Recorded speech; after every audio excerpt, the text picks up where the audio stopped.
భద్రాద్రి కొత్తగూడెం జిల్లా కేంద్రంలో దారుణం చోటు చేసుకుంది. సన్యాసి బస్తీలో ఓ మహిళ వివాహేత సంబంధం నేపథ్యంలో ప్రియుడితో కలిసి భర్తపై దాడి చేసి హతమార్చింది. పెయింటర్ పని చేసుకునే ప్రవీణ్ అదే ప్రాంతానికి చెందిన లావణ్యను ప్రేమ వివాహం చేసుకున్నాడు. లావణ్య కొంతకాలం క్రితం అదే ప్రాంతానికి చెందిన సుమంత్ అనే యువకుడికి వివాహేతర సంబంధం ఏర్పడింది. ఈ విషయమై దంపతుల మధ్య నిత్యం గొడవ జరుగుతుంది. ఈ క్రమంలో ఇంటి నుండి వెళ్లిపోయిన లావణ్య ప్రియుడు సుమంత్ తో కలిసి అదే ప్రాంతంలో సహజీవనం చేస్తుంది. తన భార్యను వదిలేయాలని సుమంత్ ను ప్రవీణ్ హెచ్చరించాడు. ఈ క్రమంలో మాట్లాడుకుందామని ప్రవీణ్ ని పిలిచి అతనిపై దాడి చేశారు.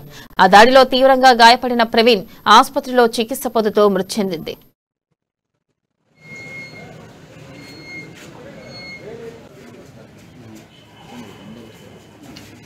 నా పేరు గాయపక ప్రవీణ్ కుమార్ సార్. రేగాన్ లావణ్య నేను పెళ్లి చేసుకున్నా, లవ్ మ్యారేజ్ చేసుకున్నాక 5 సంవత్సరాలు కాపురం చేసినాం. తర్వాత మాకు మనస్పర్ధలు వచ్చి వెళ్ళిపోయాక సరే అని చెప్పి వాళ్ళ అమ్మోళ్ళ ఇంట్లో ఉంటుందని చెప్పి నేను వెళ్ళిన.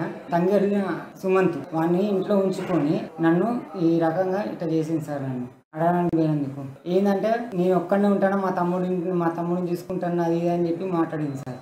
ఇప్పుడు సుమంత్ గారు లావణ్య నన్ను ఇట్లా దాడి చేసి. నా పేరు గాయపక ప్రవీణ్ కుమార్ సార్. రేగాన్ లావణ్య నేను పెళ్లి చేసుకున్నా, లవ్ మ్యారేజ్ చేసుకున్నాక